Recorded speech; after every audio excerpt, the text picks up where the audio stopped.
You ever watch The Handmaid's Tale? Are you at least aware it exists? You might have seen the memes floating around your social media. It's the women that are dressed like ketchup bottles. They look like they're wearing a nun habit with the big bonnet on it, except it's red. Let me get everyone caught up if you haven't seen it before, because this show, it cracks me up. It's ridiculous how many liberal bullet points they managed to squeeze into this one show, but it came out in 2017. It's based on a book from 1985 written by Margaret Atwood. You're going to hear from her in a second because now she's getting interviewed all over the media. But don't dismiss it. There's a reason why I have blessedbethefruit.org. It's one of the sayings they have out of this show. When it first came out, the first year, it had 13 Emmy nominations. It won 8 of them. Outstanding drama series. So when you like kind of laugh, ha ha ha, they have a show that's about Christian fascists. No, this is their biggest, most promoted show. This is the biggest thing that's ever been on Hulu. And this is getting all kinds of awards, and they love it. And this is a great archetype for what is going on in the minds of some people. Not the majority of people, not even the majority of Team Blue, but these crazy people that have scared themselves and shaved their head, and they think the world's ending and they're not coming to Christmas. It's because of shows like this. It's because of messaging like this. All kinds of primetime Emmys and Golden Globes and Academy, whatever. So let me tell you a little bit about this. It's set in the future in America, not too distant future, and the Christian fascists take over. And then there's a worldwide infertility problem, which happens because, you think I'm making this up. I'm not. There's 2 reasons why we're having an infertility crisis.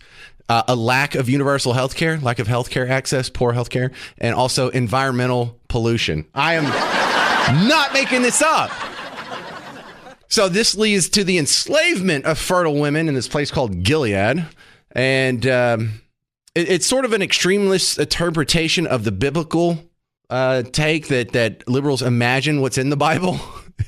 It's great, man. So like if you are someone who's divorced, then you're an adulteress. You know, divorce isn't recognized under the new Christo-fascist law. And then they have an underground resistance group called Mayday. Wait, where have you heard that from? Mayday. Oh, yeah. Like the communists. Oh, the communists are going to save you from the Christo-fascists. Oh, my God, it's so crazy. The main protagonist character's mom is a feminist activist. The main antagonist wife, Serena, is a conservative activist. So just so you have it straight, this is the summary of the show that I make fun of with Blessed Be the Fruit, that these people are acting like is real. American is taken over by radical Christians who own women who are infertile because no one listened to the environmentalists, and also because there's no universal health care. So the evil Christo-fascist sees all the fertile women, dress them like a red nun, forbid them from having a job, owning property, or basic human rights, and then the high-status rich men impregnate them against their will while their beautiful wives hold them down. It's so ridiculous. It's the Jussie Smollett of TV shows. There's just too many fantasy bullet points. You know how Jussie Smollett had the he was attacked by white guys in MAGA hats. They did racial slurs. They said gay slurs. They punched him. They had a noose and they had bleach. It's like not believable. So now you've got all these wrapped into one story, and CBS is calling up this woman and doing interviews with her multiple times over the last month or so. And then a big long feature segment on CBS Saturday this weekend. Like, this is so relevant in modern times. Does this sound like the future that we're about to have in the second Trump administration and The Handmaid's Tale? So The Handmaid's Tale, it's a big hit with some of your Team Blue, you know, the people that like to dye their hair, or even, they probably shaved it off by now. But it's adorable in the fact that it almost seems like they're fantasy. They act like it's all scary, but it's really... Look, I can't decide if these people are serious. Like, do they really think the world is falling into a Christo-fascist theocracy? This is the theme, by the way, if you want to know how scary it is for when the Christians take over. It's a whole series about how scary and awful it will be if this country falls into the hands of the evil fundamentalist Christians. Like, listen to this music. This isn't a Stephen King movie. This isn't like Saw 4 or 8 or whatever we're up to now. This is Handmaid's Tale. This is what happens if the Christians take over. These people I don't know if they love scaring themselves or if they're just trying to scare other people. I can't really decide if they believe this, but listen to the writer of the book, Margaret Atwood, was on CBS this Saturday, CBS Saturday morning. And I'm going to play you just 2 minutes of this interview. And look, the lady interviewing her seems to be on board with it, too.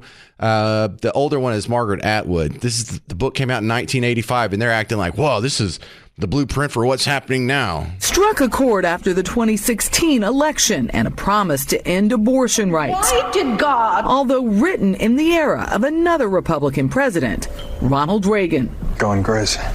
It seemed less of a possibility then, certainly to some readers and some reviewers who said, don't be silly, this would never happen in the United States.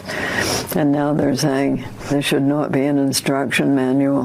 What is that for you to be witnessing? Well, I would rather have been wrong.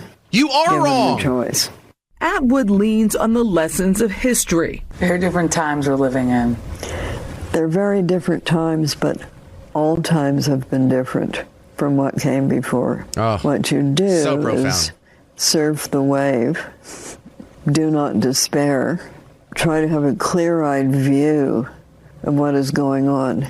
A return to civilized speech is in order. All right, hang on. So far, they're talking about this book that she wrote 30-something years ago. Look how right she is. She is just so right. She made all these predictions all these years ago. And not only is she right, she's even more right than she thought she would be in 1985. She's so right. It's amazing.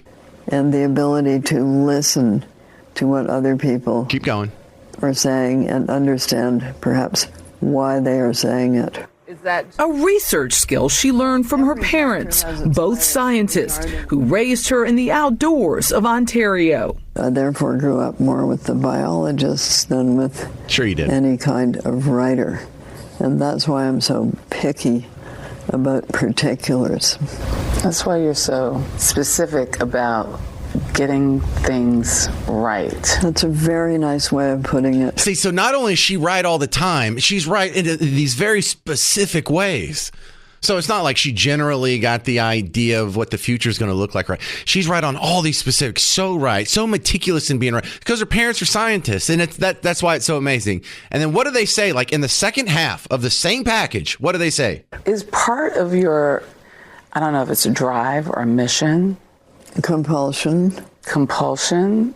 Well, I think I'm interested in the difference between what people say and what they do. I knew a lot of people who had escaped from Europe for one reason or another, so I was very interested in human rights. We spoke to Atwood twice, in New York before the U.S. election and in Toronto the day after. So what do you make of our latest news? She said she was certain of a different outcome. I'm going to get a lot of inbounds going, boo-hoo, boo-hoo, boo-hoo, and I'm going to say this is not the end of the world. In fact, she's looking ahead to her next book adapted for television, a sequel to The Handmaid's Tale entitled The Testaments. It's about how such regimes fall apart from the inside. As for her own retirement, who's retiring? Please retire. The Testaments. All right. So did you notice the first half? She's so right. She's right all the time. She makes these predictions 30 years in the future. It's now starting to become true. She's so meticulous and particular and specific in how right she is. Probably has to do with her parents being scientists. And then in the next breath, they say, oh, I was certain that Kamala was going to win the election. So you were wrong?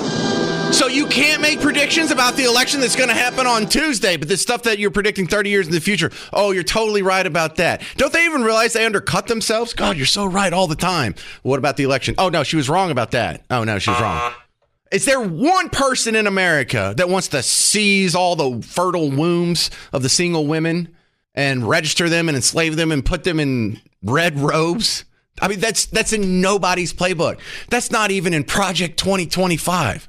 Speaking of which, if you go to blessedbethefruit.org, you can now see the new district maps, our FEMA districts. So, ladies, you'll know what camp you have to report to whenever we do the Christian uterine database. It's stupid. It's crazy.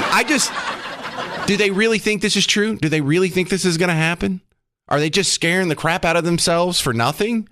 Or are they just putting on a front so they can they're trying to scare other people? They think that, well, I mean, of course, I don't believe this, but other people will fall for this and they'll vote the way we want them to. And the elites like me, the pigs in Animal Farm, will get more power.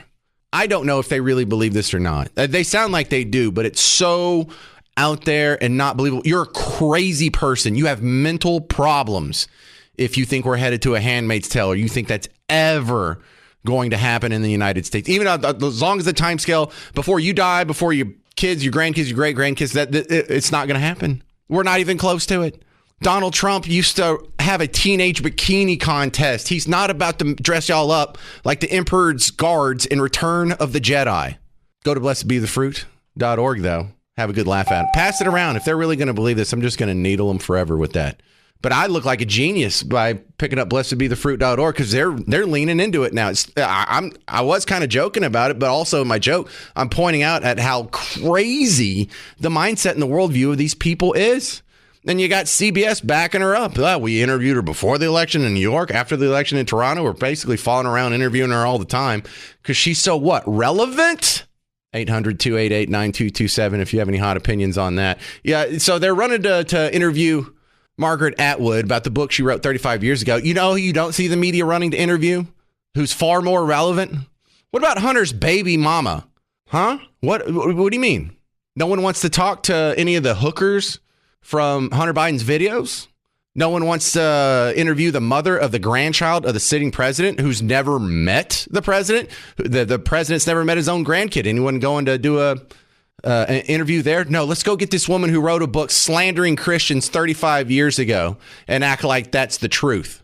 You don't want to go interview the prostitute you see Hunter drag through the hallway in the hotel security cam. He's just dragging her by her leg back into the room while she's buck naked against her will. No one wants to interview her. No one wants to interview Ashley Biden about her claim that Joe Biden used to shower with her when she was a teenager and it grossed her out. No intellectual curiosity there. No lessons to be learned there.